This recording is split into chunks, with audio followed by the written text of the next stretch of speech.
Kan ya Mas, dulu dari 7 koleksi, dari hibah-hibah masyarakat, sekarang sampai hampir 800-an koleksi. Dulu cita-citanya saya pengen keliling dunia, saya pengen menjelajah seluruh dunia, sudah tercapai. Terus setelah itu saya pengen dunia yang datang ke sini ya benar. Sudah kita itu nggak kalah hebat sama mereka, cuman kadang orang Indonesia itu minder. Kita wayang itu adalah dunia pesan, dunia ilmu pengetahuan, dunia alam logika, alam spiritual. Makanya Hong Wilahing ternyata Hong itu sudah direkam NASA menjadi dentuman Big Bang-nya alam semesta.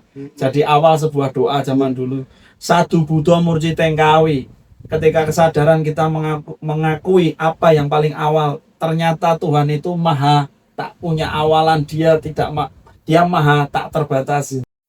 Baik, assalamualaikum warahmatullahi wabarakatuh. Salam, Om Swastiastu, Namo Buddhaya, salam kebajikan rahayu. Baik, sebelumnya perkenalkan nama saya Muhammad Febriansyah dengan NIM 250403300604 dari Prodi Pendidikan Sejarah, Fakultas Ilmu Sosial dan Ilmu Politik, Universitas Negeri Yogyakarta. Dalam kesempatan kali ini, saya berkunjung ke sebuah museum yang ada di Kabupaten Bantul, terutama yang ada di Bantul bagian selatan, yaitu Museum Wayang Beber Sekar Tarji. Baik, bersama saya dengan Kak Indra, Mas Indra. Salam Rahayu. Ya, oke. Ini untuk kali ini kita akan membahas tentang kajian budaya, terutama yang ada di museum ini. Ternyata walaupun di komplek yang kecil ini ternyata isinya banyak banget, itu harta karun semua ya Mas. Harta karun semua ini habis diceritain di sini harta karun semua. Masya Allah. Baik, mungkin bisa perkenalan dulu Mas. Terima kasih. Salam budaya. Perkenalkan, nama saya Indra. Kebetulan di sini yang merintis dan mendirikan Museum Wayang Beber Sekar Tarji. Selain Museum Wayang Beber Sekar Tarji juga ada Sanggar Seni Budaya Bonalit di sini yang anak-anak bisa belajar seni budaya, gambar wayang, gamel, ibu-ibu, bapak-bapak, ada kelompok Dresik Lokananta dan Laras Sekar Kinanti untuk acara gamelan. Kita juga ada tim wayang sendiri yang khusus wayang ruwat spiritual, kita namakan Mumuk Galigi, mengambil nama daripada dalang pertama di Nusantara abad ke-8 dulu. Nah, seperti itu. Dan kita juga ada Kampung Pancasila di sini untuk menggemakan apa yang menjadi cita-cita kita, yaitu nasionalisme dan kecintaan terhadap budaya tanah air, Mas. Okay. Untuk tempat ini namanya dusunnya dusun apa, Pak? Dusun Siten Kanutan. Siten Kanutan, Desa Sumbermulyo. Iya, Baik, oke, langsung masuk ke pertanyaan ini. Ya. Ini mungkin ingin bercerita ya Pak. Ini bagaimana tuh Pak? Ini kok dari awalnya ini kan sepertinya rumah ya. Iya, rumah ya. Rumah. Ini bagaimana sebuah rumah ini dijadikan sebagai berdirinya museum gitu loh Mas. Jalannya itu gimana gitu? Awal jenengan merintis itu seperti apa itu Mas? Jadi pertanyaannya. Jadi dulu Mas, ada sejak kecil tuh ada kejadian-kejadian misteri ya yang tidak bisa dijelaskan oleh logika waktu itu belum sampai ya. Terus masih nggak peduli, sampai saya orangnya cuek, saya pengen apa-apa, pengen tak penasaran gitu, sampai seperti yang saya ceritakan, saya keliling dunia, ingin tahu betapa dahsyatnya dunia. Ternyata dunia nganggap Indonesia lebih dahsyat gitu kan, luar biasa sekali. Saya pulang dengan sedikit yang saya bawa dari Eropa, dari luar. Saya mencoba kuliah lagi, terus kerja juga. Kebetulan mah di museum terbesar nomor 2 di Indonesia, Sono Budoyo, pertama kali menjadi guide Sono Budoyo. Di situ semakin langsung membara lagi nih hatinya, waduh, tapi nggak punya apa-apa sih.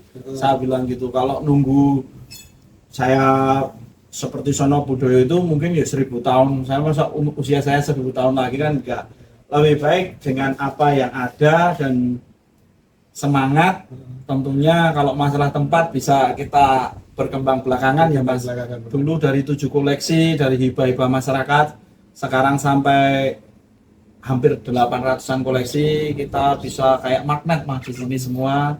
Kita rintis itu dengan jalan-jalan semangat kebersamaan. Jadi dulu cita-citanya saya pengen keliling dunia, saya pengen menjelajah seluruh dunia sudah tercapai. Terus setelah itu saya pengen dunia Dunia yang tempat datang ke ini. sini ya Mas. Sudah ada 60-an negara di 60 sini, Mas. negara. Dan disertasi dari Belanda, tesis 20-an skripsi di sini neliti berbagai tempat ke sini untuk neliti, Mas. Dan itu saya pikir ternyata kita itu nggak kalah hebat sama mereka, cuman kadang orang Indonesia itu minder. Makanya walaupun rumah kecil ini, tempat sederhana ini, tapi alhamdulillah puji Gusti kita bisa berkembang sedikit demi sedikit seperti itu, Mas. Dari tempat ini udah melahirkan banyak skripsi, banyak tesis, banyak disertasi.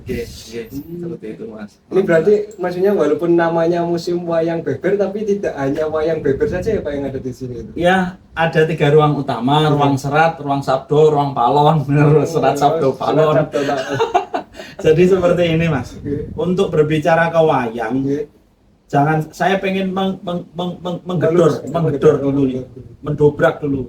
Nek wayang kok bayangannya terus seperti itu gitu. Kita wayang itu adalah dunia pesan, dunia ilmu pengetahuan, dunia alam logika, alam spiritual. Makanya kenapa di ruang pertama nanti akan ada fosil? Karena di situ Hong Wilahing, ternyata Hong itu sudah direkam NASA menjadi dentuman Big Bang-nya alam semesta. Jadi awal sebuah doa zaman dulu. Sadu Buddha Murci Tengkawi. Ketika kesadaran kita mengakui apa yang paling awal, ternyata Tuhan itu maha tak punya awalan, dia maha tak terbatasi. Satu Buddha Murci Tengkawi kawine kang wong semengku kaono. Ketika Tuhan itu sudah seperti itu sejak tak bisa diperkirakan. Saderenge jagat gumelar ana apa to ingkang kaeksi, sebelum ada jagat untuk manusia, ada apa yang tergelar di bumi ini, yaitu ada fosil-fosil jutaan tahun yang lalu. Nanti ada era Hindu Buddha, era semua Dongson, era Islam, era kolonial. Makanya ada serat-serat naskah-naskah. Kita banyak Al-Quran kuno, Mas, 300-an tahun yang lalu. Dari situ bahwa wayang ini sebagai media pesan yang abadi. Makanya wayang yang di sini dari yang kuno sampai game dalam bentuk wayang, ada animasi wayang, ada semua. Kalau berbicara spiritual harus komplit masa lalu dan masa kini, masa depan. Makanya semua ada, Mas, gitu. Tidak hanya wayang secara fisik. Kalau untuk koleksi-koleksi seperti ini itu dapatnya dari mana Pak? Ya pertama istilahnya dulu bisa ngelukis sendiri ya kalau wayang beber, terus dalangkan sendiri, kita belajar, sempat di HP Randa juga. Terus kita juga kayak barter lukisan dengan para seniman yang lain. Kalau naskah-naskah sering-sering dihibah atau tukar rawat istilahnya. Makanya kita mendapatkan kolektor, kita mendapat koleksi-koleksi unggulan itu ya terus terang tidak langsung saya pengen A dapat A, pendekatannya memang harus lama. Kita harus bisa benar-benar dipercaya untuk menjaga itu. Makanya ada yang menghibah pusaka, menghibah Al-Quran, karena kita sudah menggaransi diri bahwa kita bukan kolektor kan ya, gitu lagi. Kalau udah museum terregister ini akan abadi di sini insya Allah. Nggih. Terjaga walaupun entah ada penerusnya nggih, iya, leres Mas. Oke. Ini bagaimana untuk peran museum ini Pak, untuk yang bermanfaat bagi masyarakat itu, bagaimana peran museum ini ya kayak melestarikan kebudayaan ini kan tadi Bapak ada kayak aksara kawi, terus belajar aksara kawi, terus belajar atau gamelan. Nah, itu mungkin bisa diceritakan Pak. Iya, awalnya diketawain orang-orang museum yang sudah-sudah ya. Museum ora layak kayak gini, tapi saya justru dengan kelemahan saya jadikan kekuatan. Museum bukan menjadi pilar-pilar seperti istana kepresidenan. Pilar-pilarnya itu adalah masyarakat. Makanya saya branding museum yang berbasis kepada masyarakat. Seluruh aktivitas seperti paket-paket wisata, kadang orang Belgia, orang yang kesini itu kan mereka butuh tarian anak-anak, mereka butuh kebersamaan pentas, mereka butuh tumpengan makan bersama, mereka butuh ke sawah, mereka butuh ke tetangga lihat orang buat serabi. Itu semua kan terus terang kan memberi rezeki kepada sekitar juga. Dan kita ada event spesial setiap tahun 1 Juni itu Merti Pancasila. Merti wayang beber Pancasila, kita bawa wayang beber itu keliling kampung bersama warga kampung. Setiap hari lahir Pancasila 1 Juni. Nggih, Mas. Jadi banyak hal yang kita memang harus bersama-sama dengan masyarakat. Karena ya itu tadi, museum hebat kalau masyarakatnya juga ikut terlibat. Ya memang museum ini memang berbasis masyarakat dan berfokus kepada masyarakat karena kan ya ini tempatnya juga dikelilingi oleh masyarakat juga ya, Pak. Iya, dan Iya. sekarang kita sudah alhamdulillah kita mendapatkan lahan-lahan yang baru, cuman untuk membangunnya juga menunggu Iya, menunggu Sang Gusti Sang Gusti. untuk memberi rezeki ke depan lagi. Ngeten. Ya, masyarakat ya juga terbantu baik secara finansial maupun juga pengetahuan tentang kebudayaan juga meningkat ya, makanya ada anak-anaknya mungkin dari anak-anak warga sini diminta belajar di sini kan juga ada ya, Pak. Iya, jadi sejak 2013 dulu ya, memang saya bohong dulu, cuma membentuk sanggar seluruh Eropa. Anak-anak waduh senang PlayStation apa, saya belikan waktu itu belum ada Xbox, saya sudah punya Xbox. Beli Xbox, PlayStation, kalau di luar itu Rp3.000, di sini Rp500. 500 Anak-anak kumpul sini semua tuh. berarti penyewaan 500 ya. Dengan kumpul anak tak bohongin mereka. Ayo kalau habis nge-game tapi kita nanti main gamelan bareng-bareng. Di situ awal terciptanya Sanggar Seni Budaya. Anak-anak setelah main game reok bareng lah. Dari situ terus ternyata mereka lebih suka kegiatan budayanya. Nah, ini malah dulu unik, Mas. Ibu-ibu tuh malah seneng kalau anaknya kesini bisa kepantau. Terbukti dari yang dulu masih kecil-kecil sekarang dapat beasiswa dan lain-lain itu ya karena di sini maksudnya tidak ikut yang lain-lain seperti pergaulan yang negatif itu karena dulu sering kepantau aktivitas di sanggar di sini gitu. Jadi mereka udah kayak kebiasaan gitu loh untuk tidak melakukan hal yang di luar batas. Nah, ini terus lanjut ke step berikutnya ini, Pak. Ini mungkin ya apakah pemerintah turut andil dalam ya ini turut andil dalam mungkin ya pelestarian apa mungkin ada seperti diberikan sebagai suatu tokoh yang yang memiliki apa ya Pak ya pengaruh di masyarakat yang memiliki dampak positif di masyarakat mungkin apakah ada ya berikan bantuan finansial atau dana khusus untuk museum yang baik-baiknya gimana Pak mungkin ya? Kalau mungkin arahnya ke situ ya. Arahnya ke situ ya. Tapi ya kita tahu keadaan yang ada saat ini kayak kita ibaratnya kayak ono yo kadang-kadang ngasih program dan lain kalau untuk membangun kan belum ya kalau berupa fisik syaratnya masih panjang lah seperti itu. Yo istilahnya sudah sedikit banyak memberi kayak ada tamu nih gitu ra ketemu setahun ping piro gitu. Nah, tapi kebanyakan ya kayak seperti ini istilahnya kowe gelem roti gitu tapi kalau neng Blumbang padahal Blumbangnya akeh boyone akeh macane tadi seperti itu kita masih butuh berusaha dari kebirokrasian persyaratan dan lain-lain itu sangat menghabiskan energi terus terang. Misal Mas dapat beasiswa ya bantuan 1 juta nang syaratnya le gawe kuwi le motokopi lingan kuwi iso 995.000 dadi kok kesel-kesele karo apa niki meh turah 5.000 lah. Keadaannya itu seperti itu tapi semoga semakin lama semakin lebih baik. Ya, masuk ta jenenge koyo muap di jalan gitu. Nggih seperti itu. Nggih, tapi ya semoga makin lama makin baik lah koordinasinya. Kalau di sini juga untuk pengelolaan museum ini bagaimana? Maksudnya apakah setiap hari untuk tiket masuknya berapa atau jam bukanya berapa atau gimana atau harus koordinasi dulu ke Bapak sebelum datang ke sini atau gimana Pak? Kalau wajar buka jam 8.9 sampai jam 4, Jumat tutup jam 2:30, Senin libur. Tapi alangkah lebih baiknya karena sini juga terbentuk hanya yayasan ya. Sementara ini yayasan keluarga besar, kita juga dibantu siswa-siswa magang yang ada di sini. Jadi lebih baik reservasi. Takutnya dulu seperti yang dulu yang datang satu dari kebudayaan spiritual, yang satu SMA itu, yang satu ngomong ke sejarah kijing-kijing, yang satu nggak nyaman. Nanti kan frekuensinya jadi ngomong ke apa gitu. Kita harus kan menjelaskan itu sesuai yang diajak bicara gitu. Jadi kalau ditata dengan jadwal lebih enak gitu. Agar tamunya dapat pelayanan optimal saja dengan reservasi seperti itu Mas, tidak dadaan, tidak langsung datang gitu. Terus untuk tiketnya ya dulu 5 tahun awal itu kami gratis kan Mas, khusus Pokman Mazar gitu. Terus hari ini 10.000 tahun 2 tahun yang lalu terakhir 10.000 terus kita sama dengan museum yang lain 20.000 Mas.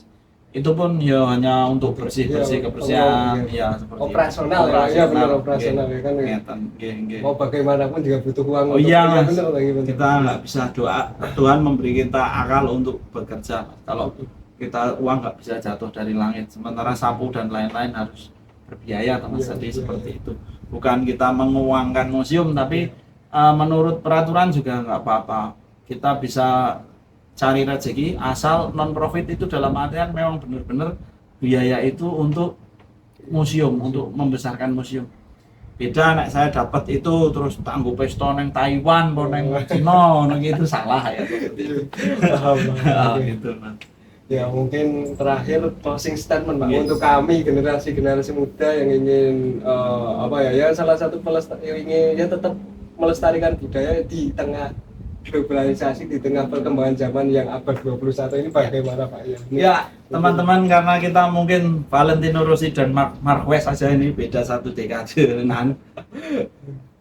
tanpa mengurangi rasa hormat, mungkin kayak bangsa Israel, bangsa Yahudi dibilang bangsa yang terpilih. Ketika saya ke Eropa, saya buktikan sendiri, ternyata saya ketika itu tonjok-tonjokan juga dia kena tonjok juga. Makanya berarti dia itu bukan dewa kan, seperti itu. Terus saya lagi dengan hasil-hasil kebudayaan kita itu, untuk teman-teman semua, jangan malu sama budaya sendiri, karena kita menganggap semua dedemitan lah, pocong lah itu ilusi. Semua itu sebenarnya itu adalah energi. Kalau energi itu iya ada, dan energi bebas membentuk apa saja. Seperti saat ini bangsa kita sedang mengalami sesuatu yang namanya kualat. Misal kalau Mas nonton bioskop ada suara gamelan, nanti yang metu sundel bolong kah pocong, untuk kita itu membenci gamelan. Padahal gamelan ini sedang diteliti yang namanya bangsa terpilih. Katanya bangsa terpilih kok nggak punya gamelan. Israel, Jerman, Amerika itu neliti bagaimana frekuensi gamelan. Metabavana ini bisa untuk penyembuhan, bisa untuk senjata, bisa untuk immortal, panjang umur, lewat gelombang-gelombang yang didatangkan dari nada gamelan. Itu baru gamelan, belum bagaimana wayang itu bekerja secara, itu ada alam Mas, ilmu pengetahuan, kalau fisikanya kuantum namanya. Semua dibalik kebudayaan ini ada sebuah matematika yang luar biasa. Jika Tom and Jerry saja berasal dari Candi Mendut Mas, kita bayangkan. Pembuat Tom and Jerry itu mengakui bahwa ini dari Candi Mendut, relief kucing mengejar tikus yang menginspirasi saya Tom and Jerry. Abad 8 kita sudah punya Tom and Jerry. Kita sibuk bilang ini demit, ini kuno, ini desa, sementara mereka mengolah data ini menjadi barang yang luar biasa. Kan diolok-olok, kita malu beli sepatu dari Kasongan, dicap Louis Vuitton, regorong atau sewu, dicap Louis Vuitton, Bali Indonesia artis nuku 600 juta Mas. Semuanya dari sini. Kenapa itu bisa terjadi? Karena mental kita jatuh. Saya berpesan kepada semuanya, saya sudah membuktikan ya tadi keliling 22 negara. Jangan minder, paling tidak seperti Jepang, berhadapan dengan bule dan lain-lain itu kita bisa kok. Jangan kalah, kita gelagapan ketemu bule, kita minder merasa rendah. Jangan seperti itu, kita punya potensi yang besar sekali. Banyak peneliti dari luar di sini, jika kerjasamanya nggak jelas, saya tinggal makan mie ayam sama anak-anak Mas. Jadi teman-teman, untuk teman-teman semua, banggalah terhadap kebudayaan Nusantara. Kita bisa kemas itu menjadi sesuatu yang bisa mensejahterakan kita semua. Terima kasih, kira-kira seperti itu. Oke, terima kasih Pak. Terima kasih telah meluangkan waktunya kepada saya dan teman saya untuk berngobrol santai ya. Terima kasih. Mungkin itu saja yang dapat saya sampaikan. Saya Briansah pamit undur diri. Saya akhiri. Wassalamualaikum warahmatullahi wabarakatuh. Waalaikumsalam. Ya, terima kasih. Ini mungkin pengen lihat. That you'll ever do. Two can be as bad as one. It's the loneliest number since the